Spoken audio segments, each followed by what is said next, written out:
Assalomu alaykum. Yuzxonada joylashgan farzandlaringiz bilan, oilangiz bilan, kollektiv, dugonalaringiz bilan kelib maza qilib dam olib, madaniy hordiq chiqarsanglar bo'ladigan dachani obzorini qilib beraman. Bu dacha juda ham katta, hovlisi shinam, katta futbolni polasi bor, chiroyli gullar, daraxtlar, yozgi, qishki oshxonasi bor. Bolajonlaringiz maza qilib o'ynashi uchun PlayStationlar bor. Tepada ikkinchi qavatda kattalar spalnisi bor va детский spalni bor.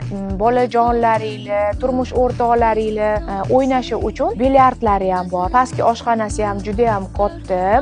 Katta televizori bor. Bemalol YouTubedan kirib kinolar ko'rsanglar bo'ladi. Sauna bor, basseyn bor, qishki basseyn bor, yozgi basseyn bor. Hamyonbop narxda, ayniqsa kollektiv bilan kelsanglar, maza qilib dam olsanglar bo'ladi, chunki arzonga tushadi. Qishda ham kelib dam olsanglar bo'ladi, chunki qishda ham tog'li ko'rinib turadi. Hamma yoq oppoqqina bo'lib turadi. Sizlarga shu dachani tavsiya qilaman. Everest dachasi.